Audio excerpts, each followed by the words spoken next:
LA28 is taking Olympic soccer coast to coast. Matches will take place at 6 stadiums outside of the Rose Bowl. We're talking about venues in New York, Columbus, Nashville, St. Louis, San Jose, and San Diego.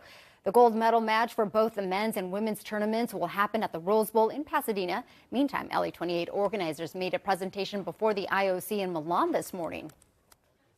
The world is complicated and unpredictable. Rather than focus on what is frightening, let us focus on the opportunity this moment presents. The opportunity to undeniably establish the Olympics as the singular unifying force for the world. Organizers reassured the committee the Olympics in LA will remain a beacon of hope and human achievement. Meantime, final preparations are underway in Milan, Italy, as we count down to the 2026 Winter Olympics. On Friday, the cauldron in central Milan will be lit, signifying the opening of the Milan Cortina Olympics, and the second cauldron will be lit simultaneously in Cortina. So with days left until the opening ceremony, Lindsey Vonn says she'll compete in her 5th games despite rupturing her ACL last week.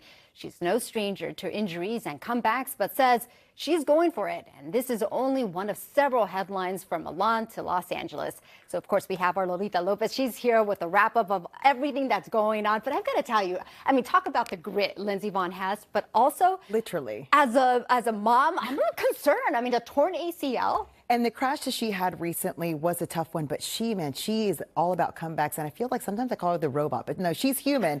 But she is trying her very best to compete in these games. Lindsey says she is working with her medical team and came to the decision after much discussion. But she has been here before. She says downhill skiing is a dangerous sport that she pushes the limits in. She also says she has been injured more times than she wants to admit, but those are the cards she has been dealt.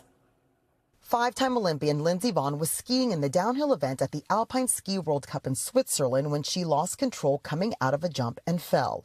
Vonn has been billed as one of the standout stars of the Winter Games overall. After nearly 6 years out from competition, she returned in 2024 following successful knee surgery, and now this new injury. So this is not obviously what I had hoped for.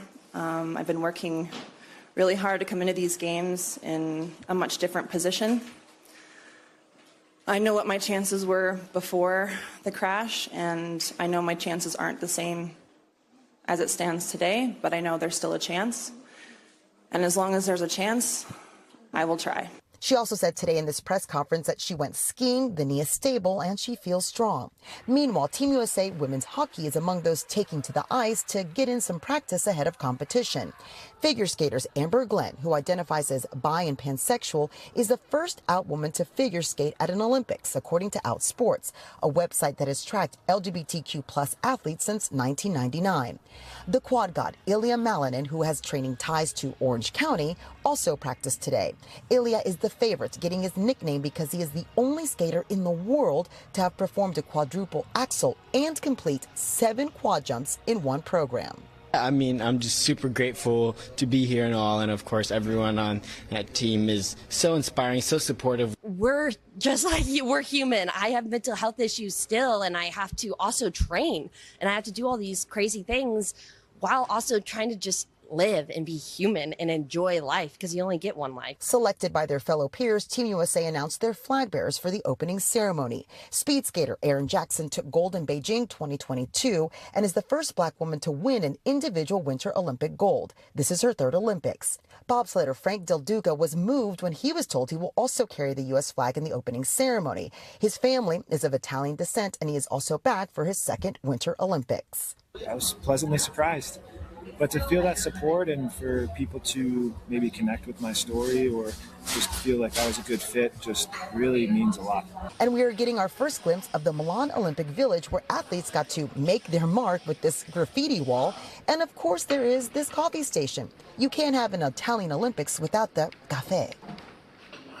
Right? You're going to need a little bit of coffee there. Coming up at 4, we have so much more about these games. We're going to introduce you to a snowboarder from Palos Verdes who traded in a surfboard way long time ago to get on a half pipe. And we had actually talked to her back in 2022 when she had dreams of being in the Olympics. And now she's there with her mentor. Can you imagine? Crazy. Having these dreams. Yes. I mean, so many years ago. And then now doing it. Yeah. Yeah. I mean, dream come true for A lot so of good many. stuff. Yeah. Okay, opening ceremony is on Friday, Yes. 11 a.m. You can Yes. watch it all right here on NBC4. But also, what are you most excited about Oh my watching? gosh, I have so much. So quad god, snowboarding, love the figure skating, Alana Myers-Taylor, and bobsled. She's going for the gold. We need a gold. She's a mom of 2, and she's just amazing. And all of it. It's just so much fun. Yeah. Little curling, too. Let's add that in there. Fantastic. All right, cool. We Thanks. are going to stay and watch. Yes. Of course. So from the Winter Olympics to the game of baseball, next on the NBC Nightly News, Tom Yama sits down one-on-one with Dodger superstar Shohei Ohtani. You can catch the full interview at 3:30, followed by the NBC4 News at